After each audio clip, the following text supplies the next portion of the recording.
Welcome back to the news at 10. Former military president Ibrahim Babangida has advised the federal government to be cautious with dealing with people offering themselves as go-betweens in the proposed talks with the terrorist group Boko Haram. As much as he believes that government is on the right track, he calls for caution regarding the character of people to be involved. Mr. Babangida made the remarks to journalists as part of activities to mark his 74th birthday in Minna, the Niger State capital. Commend the current leadership for identifying, even before the election, during the election, after the election, some of the problems that are facing this country. Number one, it has to do with the security, and the President talked about it extensively.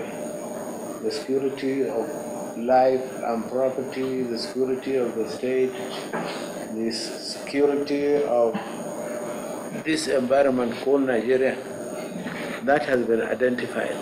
And the President got it right. He said, yes, he will talk to people who are credible, people who have been identified as some of the leaders of the insurgency. Then the government will be ready to talk to them. But so far, apart from one or two names, you don't hear any other. So I don't think the government would like to talk in vacuum, to talk to people who are not worth talking to as far as these issues are concerned.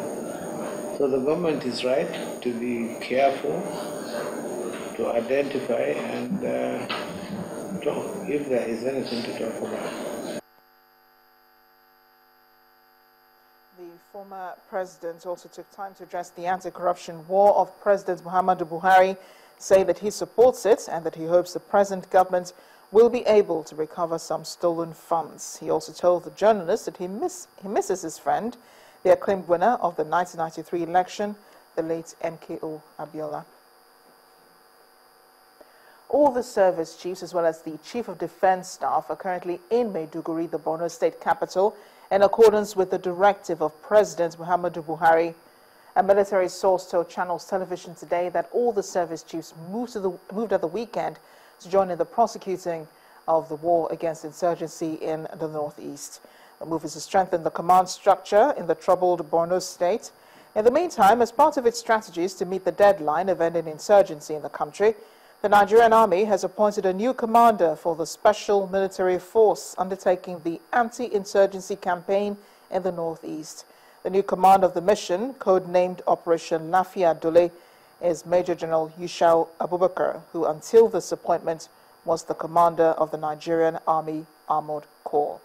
The acting director of Army Public Relations, Colonel Sani Usman, who announced this in a statement, disclosed that the unified command would coordinate 3 and 7 divisions of the Nigerian Army, as well as other elements of Operation Lafia Dole.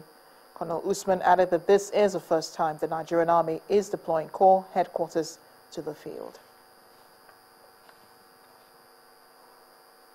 It's time now for business news, so let's go to Anne Mawodo. You first. First Bank.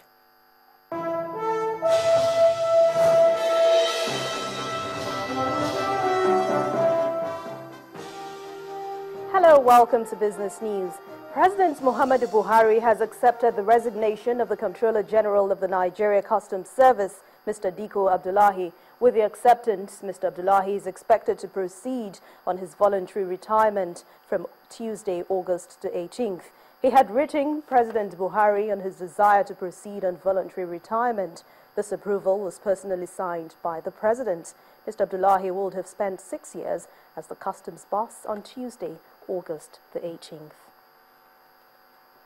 Peugeot Automobile Nigeria and Stanbic IBTC Bank have signed a vehicle finance deal that will help Nigerians acquire the new Peugeot automobiles with ease. Now, the signing ceremony took place in Lagos, where both parties assured that the synergy represents a leeway to asset acquisition. Here's Temple Ashaju with more. Call it an aggressive comeback to the Nigerian market, and you won't be wrong. Peugeot Automobile is set to regain its place in the Nigerian family life with breathtaking contemporary designs. I truly learned to drive with a 504.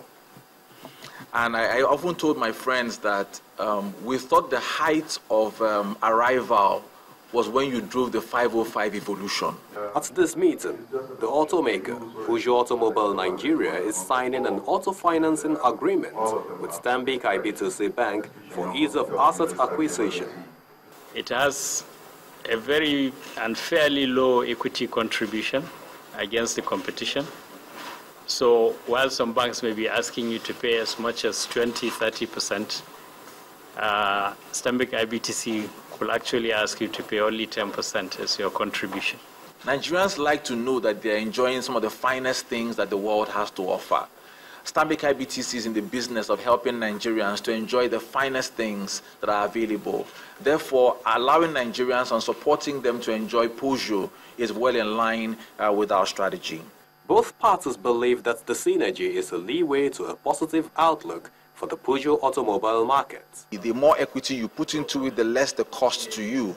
But if you don't have that much cash on hand to contribute, then we'll take a lower amount of contribution down to as low as 10%. Combine that with spreading it over a longer tenor. So instead of doing 3 or 4 years, we can do it up to 5 years. We make it really affordable for you to be able to participate. The automobile industry today, Peugeot is the leader, or PAN is the leader locally. And I think also in the vehicle finance acquisition scheme, Stanbic IBTC is leading the pack. So it's a marriage of very, very strong brands. The service cycle of our vehicles is 10,000 kilometers.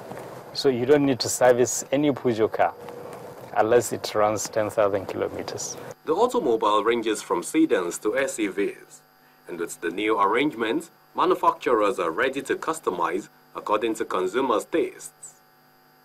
Temple Ashaju, Channels Television News. The Nigerian bulls took a 3% dip today. That saw it plunge to 29,909.44, while below the 30,000 psychological level. Christy Cole tells us more.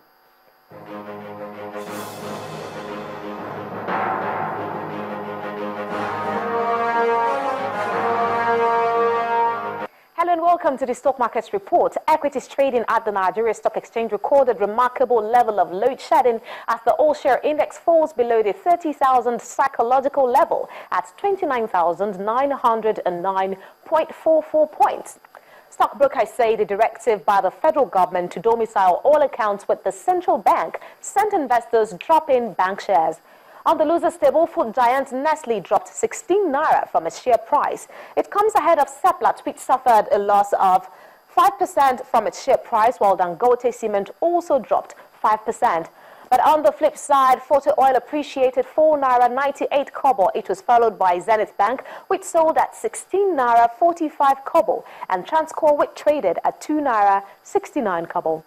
On the volumes chart, Access Bank, Transcorp and FBN Holdings posted the highest unit of shares. In total, investors staked 3.65 billion naira for 476.3 million units of shares in 3,841 deals. And that's the Stock Markets Report. I am Christy Cole.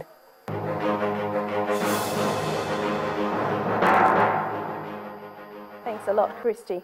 Deposit losses by commercial banks may hit 2 trillion naira with the implementation of the Treasury single account as directed by President Muhammadu Buhari, while reports say the bank's total public sector deposits as at the beginning of the third quarter stood at 1.3 trillion naira.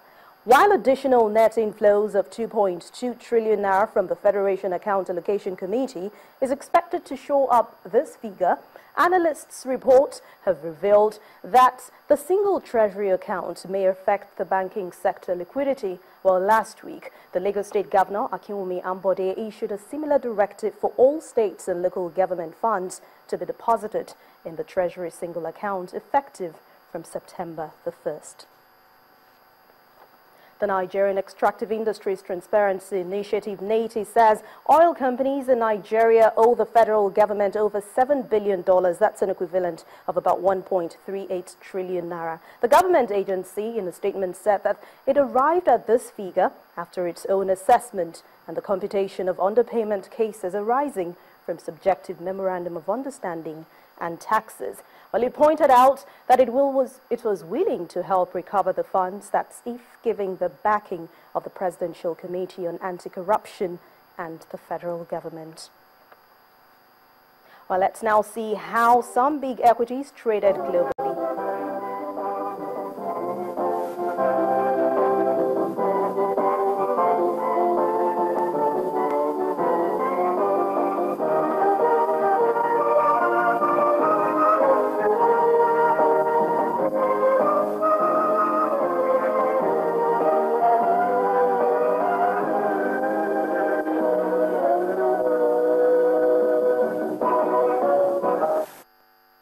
That's it on Business News. Amarachi will be back with the rest of the news at 10. I'm Anne Mwawadu.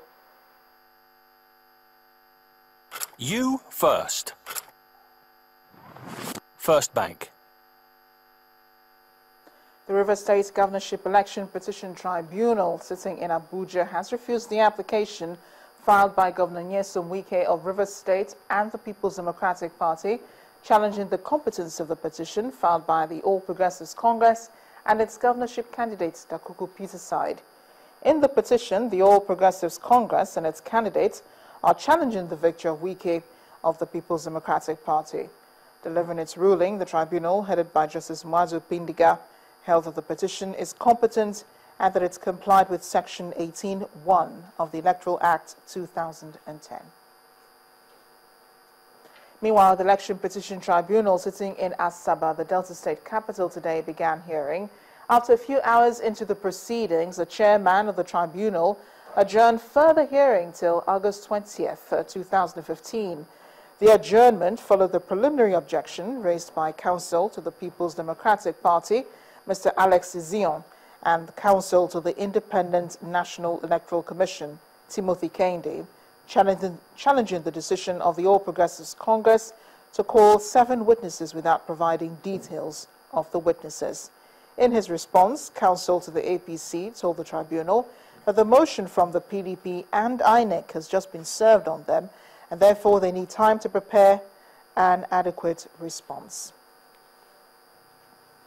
In other news, the leadership of the Resident Doctors Union in the University College Hospital, Ibadan, has directed all its members to resume work without further delay.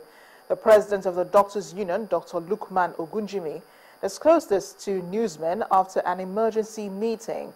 While lamenting the untold hardship the strike had caused, especially for Nigerians who needed access to hospital services, Dr. Ogunjimi asked the federal government, through its relevant agencies, to investigate the immediate and remote causes of the industrial action embarked upon by the union. Still ahead on the news at 10, Super Eagles coach Sunday Olise releases 18-man list for African qualifier against Tanzania. We'll have details in sports news. Please join us again.